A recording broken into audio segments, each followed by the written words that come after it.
Let's begin with some news coming from the Indian embassy in Kyiv, Ukraine. India has issued a travel advisory for its nationals in Ukraine, saying Indian students whose stay is not essential in the country may consider leaving temporarily.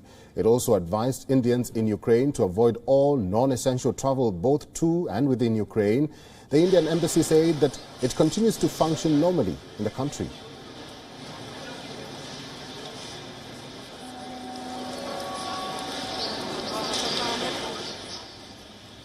For more on this, our principal diplomatic correspondent Siddhant Sibal is joining us live from New Delhi.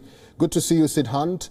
Ukraine continues to urge nations and citizens not to panic. Siddhant, what might have prompted India to take this latest action and issue the advisory? Well, it is primarily over the worries we have seen when it comes to Ukraine.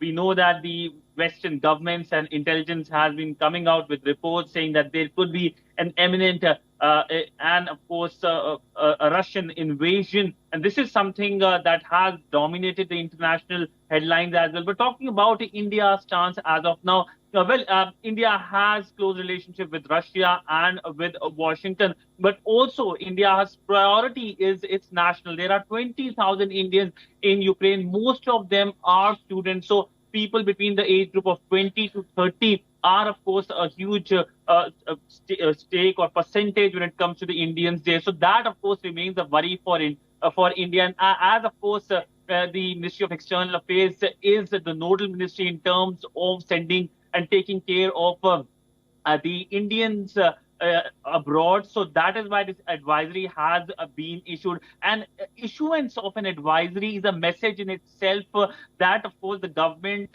is concerned about its nationals in that specific country. And that sends an international message, of course, that situation in that specific country is not good, not very good right now.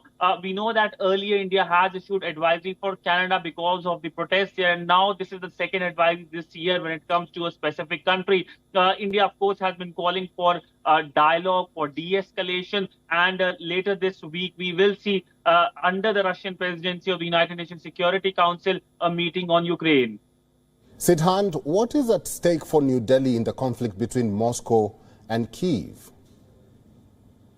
India does not have any stake when it comes to the situation there, when it comes to Eastern Europe, other than, of course, its 20,000 nationals. But what is worrying New Delhi is if there is a major escalation in Eastern Europe, that can divert the attention from the Indo-Pacific, where there, of course, we have seen the aggressive Chinese actions. And this is the biggest worry, because there is an interesting parallel to it as well, because in 1962, we saw the Cuban Missile Crisis, and during that time, China used that opportunity to attack India, the 1962 India-China war. And this could be perhaps a similar situation if the world is diverted with any kind of escalation in Eastern Europe. If there is a Russian invasion, then that can give the Chinese an opportunity to, of course, be more aggressive in the region.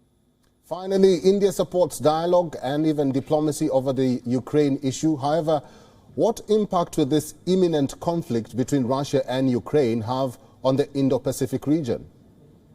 Well, it will, in a sense, distract the world's attention from Indo-Pacific to Eastern Europe, because we know that there has been a global concerted effort to focus on Indo-Pacific. In fact, the Americans left Afghanistan. One of the key reasons was that they wanted to focus more on Indo-Pacific. Later this month, there will be a big meeting in Paris, the Indo-Pacific Forum, under the French presidency, in which the Indian External Affairs Minister is also going to participate. So this is the current focus, but if there is an escalation, if there is a war in Eastern Europe, in Ukraine, if there is a Russian invasion, that can change things drastically in global capitals, and the attention can easily go to Eastern Europe rather than going to Indo-Pacific, where we have seen increased Chinese aggressiveness. Live from New Delhi, Siddhant Sibal, thank you very much for your insights and for talking to us today. WION is now available in your country. Download the app now and get all the news on the move.